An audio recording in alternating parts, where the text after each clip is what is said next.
Sur ces lieux, dénommés à une époque le sucre, gisait le sang du nommé Philbert Bekanda, poignardé à plusieurs reprises par un groupe d'assassins dans la nuit du 4 mai 2023 au lieu dit Titi Garage dans la commune d'arrondissement de Yaoundé 5e. Exerçant comme videur dans un snack, il est poignardé par un autre videur venu en renfort. Selon des informations obtenues à bonne source, le gang constitué est allé venger son ami, le nommé Bella Aaron, toujours en cavale, dont la copine aurait été bastonnée par le défunt. De la même source, le mis en cause aurait fait appel à ses compères au lieu dit Mobile et Source avant de se déporter sur les lieux du drame. Une fois sur les lieux, il se serait reparti les tâches. Le transporteur de la bande se tenait à l'entrée principale, question d'empêcher les sorties et entrées, et le reste de l'équipe à l'intérieur. Le pire survient au cours de l'altercation.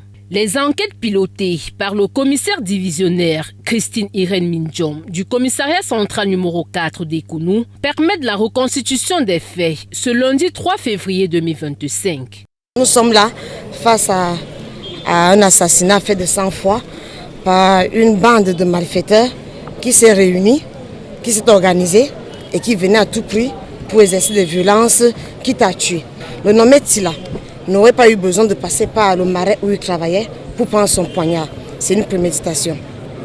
Sous le prétexte que la jeune Ngassa Florette aurait été violentée, on dit parce qu'on n'a même pas vu la scène, aurait été violentée par un tiers, le nommé Bella Aaron, qui est toujours en cavale commanditaire, a rassemblé tous ses amis, leur faisant croire au départ qu'il était en train de se faire agresser, pour les susciter à venir rapidement le venger. Mais arrivé sur le lieu, il leur a dit c'est pas moi, c'est ma copine qui a été agressée. Il faut que vous allez venger mon honneur, on ne saurait laisser les choses se passer ainsi. Occasion pour le chef d'unité de déplorer le manque de collaboration des populations ainsi que des parents qui couvrent des malfaiteurs. C'est aussi le lieu pour moi de déplorer le fait du manque de collaboration. Habituellement, nous appelons la collaboration des populations, mais il y a quand même un manque de collaboration.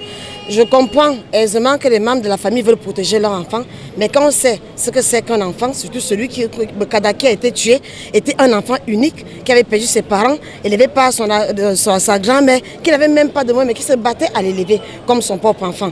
Parce que la grand-mère elle-même n'avait eu qu'un enfant unique.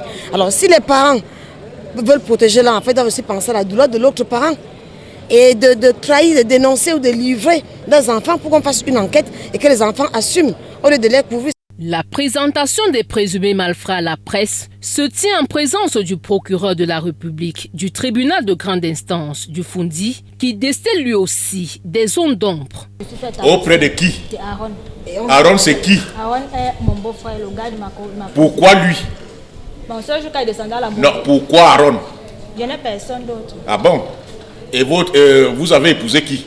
Je ne suis pas mariée. Vous dites c'est votre beau-frère? Il sort avec ma copine. Un avis de recherche est lancé contre le nommé Bella Aaron, commanditaire présumé du crime, alias Jojo, et le gardien de prison, Ngar Adjostef Aurélien, deux autres complices introuvables pour le moment.